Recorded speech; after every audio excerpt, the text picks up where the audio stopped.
This is Melissa. She was beaten up by 4 thugs, 4 Uber passengers. And let me just briefly show you. She's a grandmother.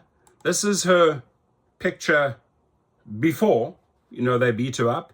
This is after she was beaten up. And Dara Koshashawi, you own this. And I'll tell you why. Because you do not have a verification system in place that works, and you do not have safety measures in place that work. Now, Melissa and I have been talking for almost 2 days. She has decided to become a safety advocate. She's put some excellent points forward to me, which I'm going to share with you, and that I ultimately hope that Uber and the other companies, LYFT, etc., listen to and pay attention to and incorporate to make trips safer for both drivers and riders. This is not just a one-sided affair. We want safety for both. But you can't have 4 youngsters getting in the car and then summonsing, a woman to their spot and then beating her up to pulp. That doesn't work. This is why I keep these stories alive. This is why I said to Melissa, don't stop. Go to all the media outlets. And what Uber and LYFT try to do, if there's a really, really big news story, they try to usually send a promotion. This is what they do. I've seen this with several drivers. They send a promotion amount, few $1,000s, hoping, that you cash it in and take it and go away. It's like, here's for your pain and suffering. Now, whatever amount they pay these drivers that have been assaulted, hurt, beaten up, it doesn't account for what they went through mentally. And I have hooked her up with one of the best attorneys. They'll be talking further, and hopefully she sues them for a few $100,000 or a few $1 million. Absolutely. That's just the way. They got to learn. They got to feel the pain. They got to feel this pain in the wallet, right? Before they start acting. And so what she sent me here, she said, this is just a rough draft, Torsten. And I'll be talking to her again today. I really want her to follow through and teach these companies a lesson.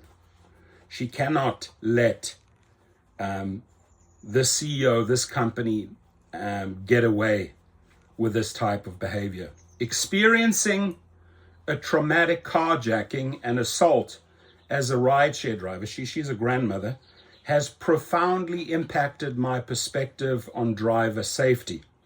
This ordeal has motivated me to advocate for comprehensive measures to protect both drivers and passengers in the rideshare industry. I propose the following strategies to enhance safety. All I say is amen. Thank you for working on this. Thank you for sending. And this is the point where Dara Koshashawi, listen to this, what's about to follow. David Risher, listen and learn. Number 1, enhanced passenger verification. Government ID and facial recognition requiring passengers to upload a valid government-issued ID and a real-time selfie before booking a ride adds accountability and deters potential offenders. I've been saying that for years. Thank you. Uber has introduced a rider verification process that cross-checks personal information against third-party databases and allows riders to upload government-issued IDs, providing drivers with more confidence in their passengers' identities. Background checks for riders, implementing screening processes to identify passengers with violent criminal records or fraud alerts can prevent them from accessing the platform. Thank you. Now, to the investors of Uber and LYFT and these other rideshare companies, I also need you to pay attention to this. You guys have to have meetings. You guys have to put a budget aside, and you have to start implementing this, or these procedures. This cannot happen again. Even worse, you look at the mother, 4 children that were stabbed in the back multiple times in the throat. unacceptable. And to all those other rideshare drivers and food delivery drivers that lost their lives just purely because they cannot act on these points, this needs to stop.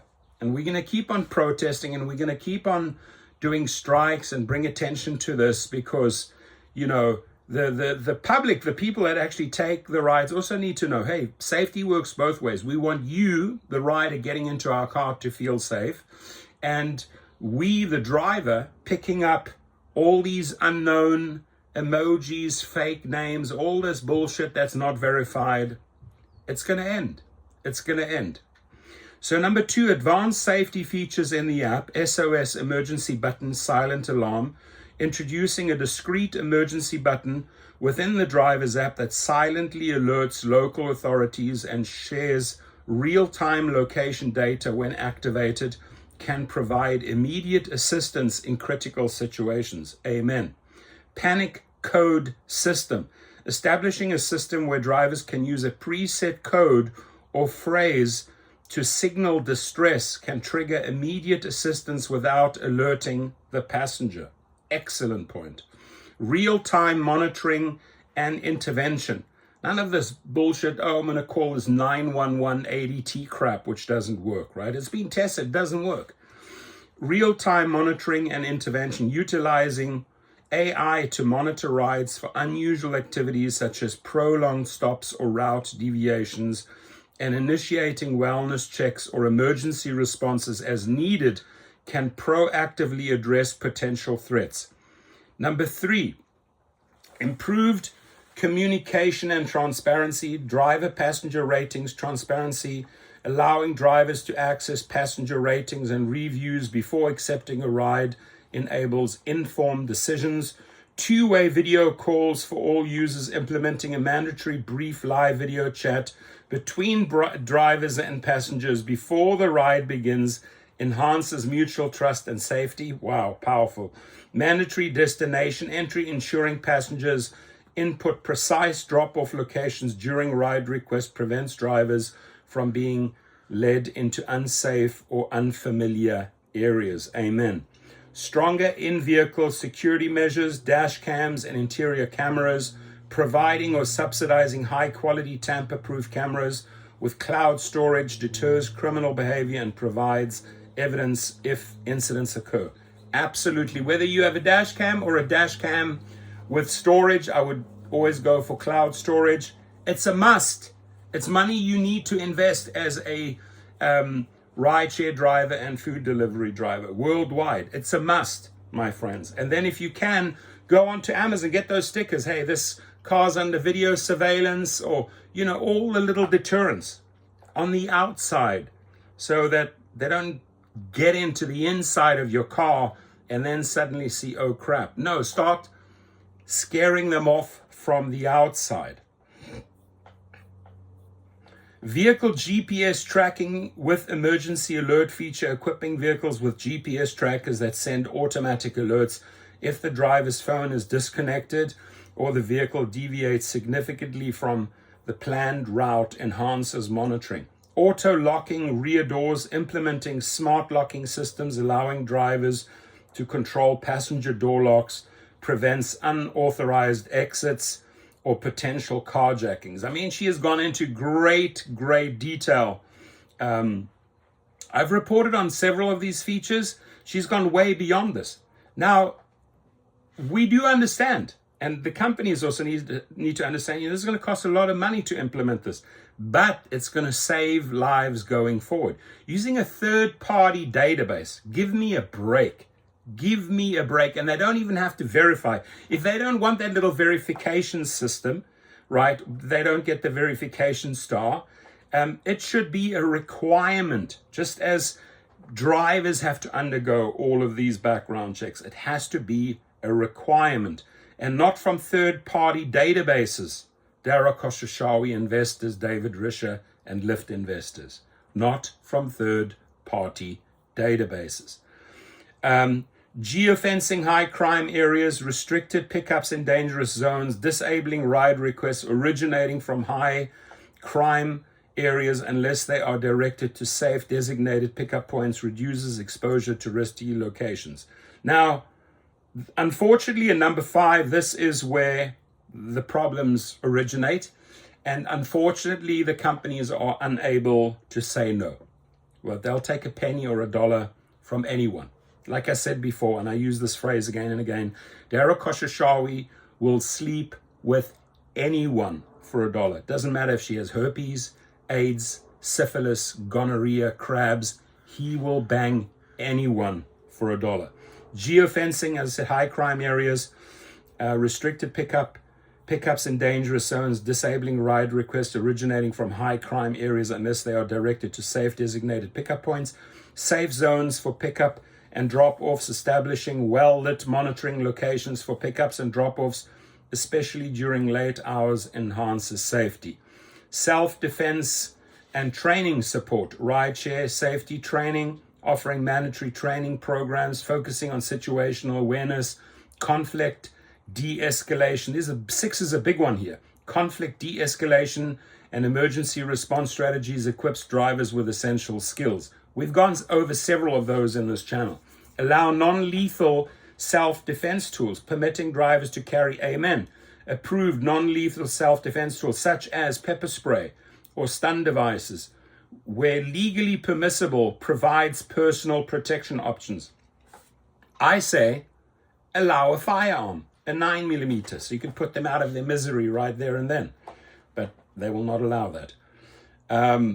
Stricter consequences for rider misconduct, lifetime bans for violent passengers, enforcing immediate and permanent bans on passengers who assault or threaten drivers, maintains a zero tolerance policy. 100% correct. Legal assistance for victimized drivers, offering legal support services to drivers affected by passenger misconduct, including assistance with filing police reports and pursuing legal action, ensures they are not navigating the aftermath alone. Number 8, emergency insurance and financial protection.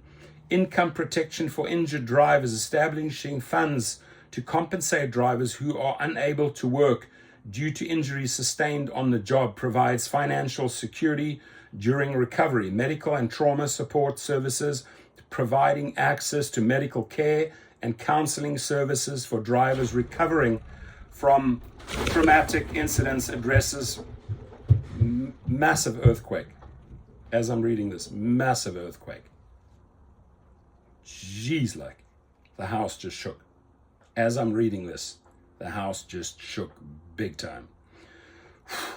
Partnering with law enforcement, dedicated rideshare safety task force, collaborating with law enforcement agencies to create specialized units focused on addressing crimes against rideshare drivers, ensures targeted and efficient responses.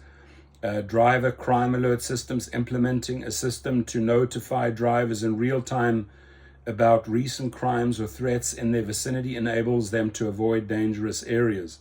Number 10, delayed disclosure of driver information, limited initial information, not disclosing the driver's name, photo, or vehicle details to the passenger until the driver arrives at the pickup location, enhances driver privacy and security. Mandatory pre-ride video chat upon the driver's arrival. Initiating a live chat within the app allows both parties to verify identities, confer trip details, and establish mutual trust before the ride begins. Number 11, comprehensive verification for teenage riders. Teenagers shouldn't even be on there, but she's willing to talk about them, accommodate them to a certain extent. School ID submissions for teenage riders utilizing services like Uber's teen accounts. Parents or guardians should upload a copy of their teenager's school ID to the family profile. This measure provides drivers with an added level of assurance regarding the identity of their teen passengers, further enhancing safety and trust within the rideshare experience.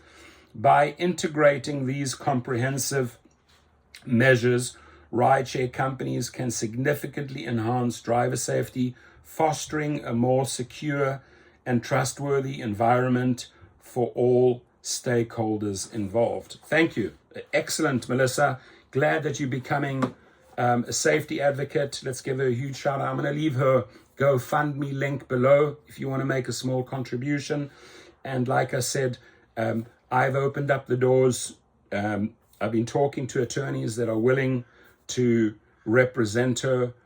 Go for the big money, dear. Teach these people a lesson. It's the only way they will learn. Amen.